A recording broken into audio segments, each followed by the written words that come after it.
Ukraine युद्ध को लेकर अमेरिका की क्या है रणनीति? क्यों युद्ध की ज्वाला भड़का रहा है अमेरिका? बाइडेन पुतिन पर लगातार बोल रहे हैं हमला। क्या अमेरिका चाहता है यूक्रेन की पूरी बर्बादी? क्या यूक्रेन के जरिए रूस को सबक सिखाने की है तैयारी?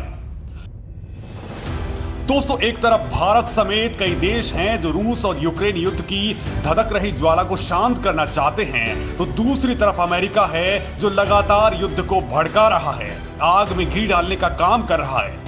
एक बार फिर अमेरिका ने कुछ ऐसा किया है जिससे युद्ध की आग और धधकने लगी है। तो आखिर इस बार अमेरिका ने रूस यूक्रेन युद्ध को लेकर कौन सा तीर छोड़ा है जिससे रूस बुरी तरह भड़क गया है? दोस्तों, इस वीडियो में मैं आपको वही रीजन बताने वाला हूं कि अमेरिका की कौन सी वो कारस्तानी है जो पूरी दुनिया के लिए बड़ा खतरा बन सकती है। तो बने रहिए मेरे साथ और देखते रहिए ये खास वीडियो, क्योंकि दोस्तों अमेरिका की इस प्लान के बारे में आपको जो कुछ मैं बताने वाला हूं वो शायद आपने पहले कभी नहीं सुना होगा। रूस और यूक्रेन की जंग जारी है। काला सागर में लगा रूस को बड़ा झटका।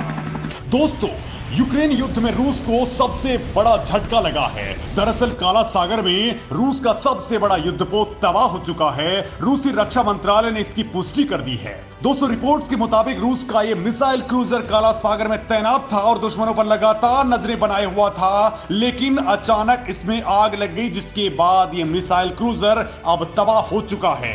रिपोर्ट्स के मुताबिक धमाके की चपेट में युद्धपोत पर रखे गए गोला बारूद भी आ गए, जो बुरी तरह से अब बर्बाद हो गए हैं। हालांकि इससे पहले यूक्रेन की तरफ से दावा किया गया था कि उसके मिसाइल हमले में काला सागर में तैनात रूसी युद्धपोत को उड़ा दिया गया है, लेकिन अभी तक स्वतंत्र रिपोर्ट्स में इसकी कोई पुष्टि नहीं हुई है। ओडेसा के गवर्नर ने दावा किया है कि यूक्रेनी सेना ने बुधवार को मिसाइल हमले से युद्धपोत को भारी नुकसान पहुंचाया था, लेकिन उन्होंने दावे के लिए कोई सबूत नहीं दिए। यूक्रेन के दावे के बाद रूस की इंटरफैक्स समाचार एजेंसी ने रूसी रक्षा मंत्रालय के हवाले से कहा है कि युद्धपोत में आग लगने की बात सामने आई है, किसी हमले की नहीं, और इस हादसे में चालक दल के सभी सदस्यों को बाहर निकाल लिया गया है। फिलहाल आग लगने के कारणों की जांच की जा रही है। दोस्तों, काला सागर में रूस का जो युद्धपोत बर्बाद हो गया है उसका नाम मोस्कवा है और ये काफी विध्वंसक युद्धपोत की श्रेणी में आता है। इस युद्धपोत की लंबाई 600 फीट थी और इसका वजन 12,500 टन था, जिसे पहली बार 1979 में कमीशन किया गया था। दोस्तों, इस युद्धपोत के जरिए रूसी सेना को गाइडेड क्रूज मिसाइल दागने में काफी सहूलियत होती थी और ये उसकी युद्ध की क्षमता को काफी बढ़ा देता था। रूसी समाचार एजेंसी ने कहा है कि युद्धपोत 440 मील की दूरी तक मार करने वाले 16 एंटीशिप फल्कन क्रूज मिसाइलों से लैस था। हालांकि रूसी एजेंसी ने इससे ज्यादा जानकारी इसके बारे में नहीं दी है। वहीं जानकारों का कहना है कि रूस के लिए इस युद्धपोत का तबाह होना सबसे बड़ा नुकसान है। ऐसा इसलिए कहा जा रहा है कि रूस का टारगेट यूक्रेन के बंदरगाह वाले शहर मोरियोपोल को अपने कब्जे में लेना था और फिर यूक्रेन का संपर्क समुद्र से काट देना था। रूस ने काफी हद तक मोरियोपोल को अपने नियंत्रण में भी ले लिया है, लेकिन इस युद्धपोत के तबाह होने से इस मुहिम को बड़ा झटका लगा है। दोस्तों, एक रिपोर्ट के मुताबिक मोरियोपोल पर रूस का करीब करीब कब्जा हो गया है। रूसी रक्षा मंत्रालय ने भी दावा किया है कि यूक्रेनी नौसेना के 1000 जवानों ने सरेंडर कर दिया है। रूस की तरफ से जो वीडियो जारी किया गया है उसमें यूक्रेनी सैनिकों को अपने हाथ ऊपर कर सरेंडर करते हुए फिल्माया गया है और एक घायल जवान को स्ट्रेचर पर ले जाते हुए भी दिखाया गया है। वहीं एक सैनिक को सफेद कपड़ा लहराते हुए दिखाया गया है। दोस्तों, रूस ने कहा है कि मोरियोपोल के औद्योगिक जिले में इलिच आयरन और स्टील वर्क्स में छिपे 1026 यूक्रेनी नौसैनिकों ने सरेंडर कर दिया है। हालांकि दोस्तों, कीव ने इस दावे को खारिज कर दिया है और कहा है कि उसके सैनिक अभी भी डटे हुए हैं। कीव ने रूस के दावे को बकवास और कोरा झूठ करार दिया है, लेकिन क्रेमलिन ने कहा है कि उसके बयान में सच्चाई है। यूक्रेन की 26वीं मरीन ब्रिगेड के सदस्यों ने स्वेच्छा से हथियार डाल दिए हैं और रूसी सेना ने मोरियोपोल के बंदरगाह पर कंट्रोल कर लिया है। दोस्तों, वैसे केवल मोरियोपोल ही नहीं, यूक्रेन के कई शहर रूसी हमले में पूरी तरह से तबाह हो चुके हैं, मलबे के ढेर में बदल चुके हैं। अमेरिका ने भी कुछ ऐसे ही संकेत दिए हैं। अमेरिकी अधिकारियों के हवाले से एक मीडिया रिपोर्ट में कहा गया है कि संयुक्त राज्य अमेरिका यूक्रेन के लिए 750 मिलियन अमेरिकी डॉलर के नए सैन्य सहायता पैकेज की घोषणा कर सकता है। दोस्तों, वॉशिंगटन पोस्ट ने अधिकारियों के हवाले से कहा है कि अमेरिकी राष्ट्रपति जो बाइडेन का प्रशासन यूक्रेन को प्रदान किए जा रहे हथियारों के दायरे का विस्तार करने के लिए तैयार है, जिसमें पेंटागन बख्तरबंद हुमवेज समेत कई उपकरणों को ट्रांसफर करना चाहता है। अधिकारियों के मुताबिक वॉशिंगटन में सरकारी अधिकारियों और सांसदों के बीच चल रही प्रारंभिक योजनाओं में रासायनिक, जैविक और परमाणु हमले की स्थिति में कर्मियों की सुरक्षा के लिए होवित्जर तोप, तटीय रक्षा ड्रोन और सुरक्षात्मक सूट यूक्रेन को भेजने की योजना है। दोस्तों, अमेरिका का ये कदम है जो युद्ध को शांत करने के बजाय भड़काने में लगा हुआ है, बर्बादी के मंजर को और भी ज्यादा भयानक बना रहा है। रूस यूक्रेन युद्ध को भड़का रहा है। अमेरिका रूस के खिलाफ दे रहा जहरीले बयान।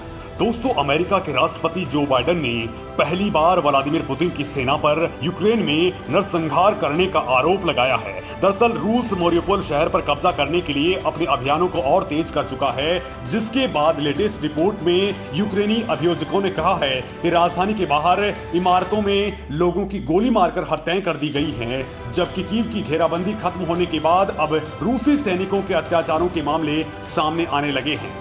इस बीच बाइडेन ने कहा है कि रूस की सेना यूक्रेन में जो कर रही है वो एक नरसंहार है। अपने एक भाषण के दौरान उन्होंने कहा कि हम दुनिया के वकीलों को यह तय करने देंगे क्या सही है या नहीं, लेकिन मुझे निश्चित तौर पर ऐसा ही लगता है कि रूस नरसंहार ही कर रहा है। बाइडेन ने कहा कि ये स्पष्ट और पूरी तरह स्पष्ट हो गया है कि पुतिन यूक्रेनी लोगों के यूक्रेनी होने के विचार तक को मिटाने की कोशिश कर रहे हैं। राष्ट्रपति बाइडेन के नरसंहार वाले बयान को यूक्रेन के राष्ट्रपति ने सही ठहराया है। उन्होंने राष्ट्रपति जो बाइडेन के नरसंहार वाले ट्वीट पर जवाब देते हुए कहा कि राष्ट्रपति बाइडेन के बयान एक सच्चे नेता का सच्चा शब्द है। राष्ट्रपति जेलेंस्की ने कहा है कि बुराई के खिलाफ खड़े होने के लिए चीजों को और सही करने के लिए नाम से पुकारना जरूरी है। वहीं दोस्तों, मैं आपको यहां बता दूं कि अमेरिकी राष्ट्रपति जो बाइडेन इससे पहले भी कई बार पुतिन को युद्ध अपराधी करार दे चुके हैं। बाइडेन ने पुतिन को कसाई तक कह दिया है। हालांकि उनके इस बयान को लेकर व्हाइट हाउस को सफाई देनी पड़ी थी।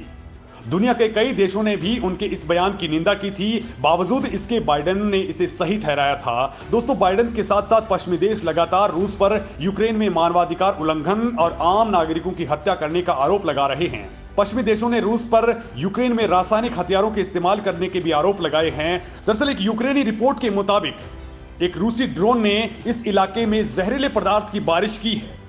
हालांकि अमेरिकी विदेश मंत्री एंटनी ब्लिंकन ने कहा है कि वो सभी आरोपों की पुष्टि करने में असमर्थ हैं, लेकिन उन्होंने कहा कि वॉशिंगटन के पास विश्वसनीय जानकारी है कि रूसी बंदरगाह शहर में रासायनिक एजेंटों के साथ मिश्रित आसुगैस का इस्तेमाल किया जा रहा है।